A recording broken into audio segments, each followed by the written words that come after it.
Hello friend, welcome back मस्त English channel. I am Indal sir. आज का क्लास होगा हम लोगों का मटेरियल नाउन। चलिए देखते हैं मटेरियल नाउन और समझते हैं। कहता है कि a noun that can be measured और weight but can not be counted is called material noun. यानी वह नाउन जिसे हम मेजर माने नापना, वेट माने तौलना, वह नाउन जिसे हम नाप या तौल सकते हैं बट लेकिन उसे गिनती नहीं कर सकते, वे मटेरियल नाउन कहलाता है। क्लियर? एग्जाम्पल है water, milk, rice, would, fish, etc। ये सब मटेरियल नाउन कहलाता है। अब मटेरियल नाउन को विस्तार से समझने के लिए यूज करके देखते हैं कि क्या सही होगा और क्या गलत होगा। तो यूज हम किए, जैसे कि यहाँ लिखा कि the fish can not live without water. माने मछली जो है बिना पानी का नहीं रह सकता। फिर अगला लिए fishes can not live without water. अगला है fish can not live without water. और चौथा एग्जाम्पल है I am going two by 5 golden fishes. ठीक है, तो इसको अब किसे सही करे और किसे गलत करे, तो विदाउट माने नियम के हम कुछ नहीं कर सकते। तो इसका नियम होता है, कुछ रूल होता है जिसको देखिए। जैसे फर्स्ट रूल कहता है कि मटेरियल नाउन जो होता है अनकाउंटेबल होता है।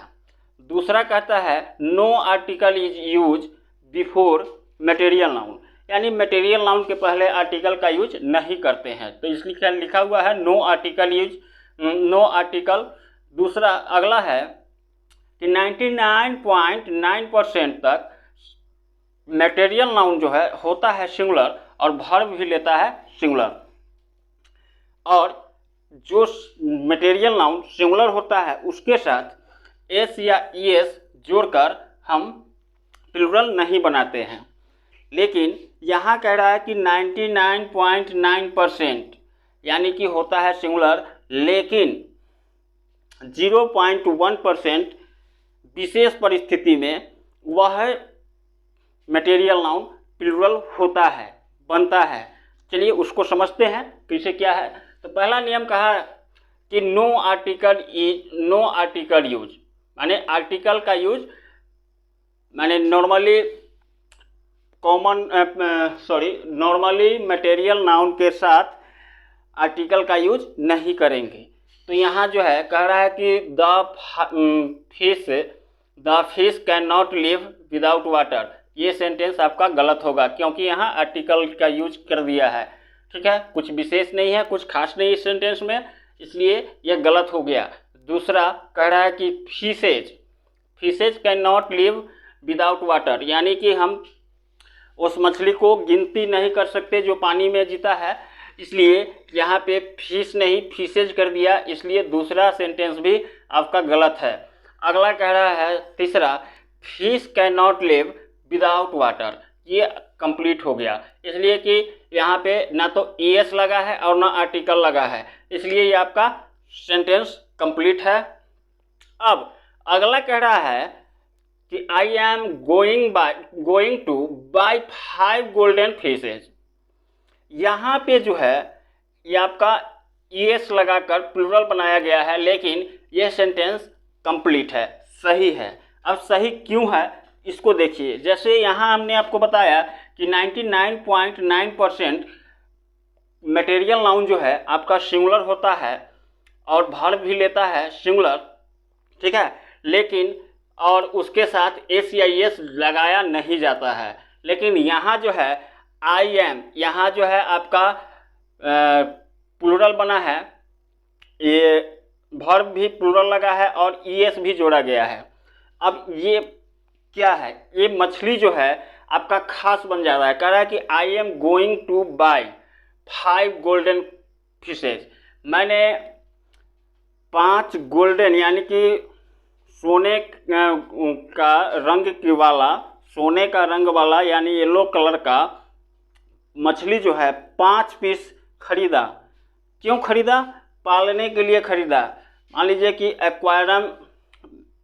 एक्वारियम में आप मछली रखते हैं, 5 विशेष प्रकार का मछली लाते हैं आप खरीद के, या 10 लाते हैं खरीद के, उसको रखते हैं। आप जब मार्केट गए तो यहाँ ये जो मार्केट गया ये क्लियर कह रहा है कि गोल्डन फिशेज चाहिए 5 पीस।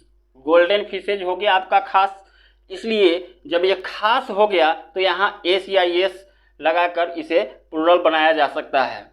ऐसे आप सिंपली समझिए, मटेरियल नाउन जो होता है वो काउंटेबल और अनकाउंटेबल दोनों को मेजर यानी कि मिलाप से बनता है, मेल मिलाप से बनता है। अब वो कैसे?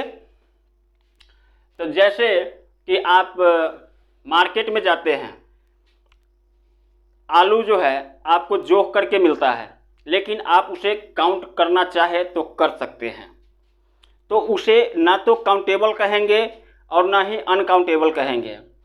वैसी स्थिति में वह पोटैटो जो है आपका हो जाएगा काउंटलेस। यानी नाउन को 3 भागों में डिफाइन किया जा सकता है। एक तो हो गया काउंटेबल, दूसरा अनकाउंटेबल और तीसरा काउंटलेस। काउंटलेस वो होता है जिसे हम तौल कर खरीदते हैं, लेकिन उसे चाहे तो गिनती कर सकते हैं। ज़रूरत नहीं है गिनती करने का, लेकिन चाहे तो गिनती कर सकते हैं। क्लियर? अब अगला पॉइंट कह रहा है कि a noun that can flow, a noun that can flow is called material noun. वह नाउन जो फ्लो होता है यानी कि बह जाता हो, जैसे कोई कहीं नीचे गिर जाए, अलग जगह पर रखा जाए तो वो बह जाता हो, फैल जाता हो, वो भी मटेरियल नाउन कहलाता है। जैसे एयर, हवा जो है आप गैस में सिलेंडर में रखते हैं और उसको जैसे ही खोलेंगे वो पूरा फैल जाएगा वायु में, हवा, तो वो फैल जाता है, इसलिए उसे वह भी मटेरियल नाउन होता है। जैसे वाटर ले लीजिए, मिल्क ले लीजिए, उसको जैसे ही छोड़ोगे आप वो फैल जाएगा, तो वैसी स्थिति में वो भी मटेरियल नाउन कहलाता है। अगला कहता है पॉइंट कि a noun that can B mad a thing, mad a thing, यानी मैड माने बनाना और थिंग माने वस्तु, बनने वाला वस्तु, ठीक है। तो अ noun that can B mad a thing, वह नाउन जिससे कोई वस्तु का निर्माण किया जाता हो, कोई वस्तु बनाया जाता हो, वह भी मटेरियल नाउन कहलाता है। जैसे कि आप ले लीजिए वुड, लकड़ी जो है उससे भिन्न भिन्न प्रकार का वस्तुओं का निर्माण किया जाता है, और जिस वस्तु का निर्माण किया जाता है वो जैसे कि मान लीजिए टेबल हो गया, चेयर हो गया, बेड हो गया वगैरह, तो ऐसे बहुत सारे वस्तु का निर्माण किया जाता है। तो जो निर्माणित वस्तु होता है जैसे कि चेयर, टेबल, बेंच, तो ये सब जो होगा आपका कॉमन नाउन होगा, लेकिन वही में हम बोलते हैं वुड, तो वुड जो हो गया आपका मटेरियल नाउन हो गया।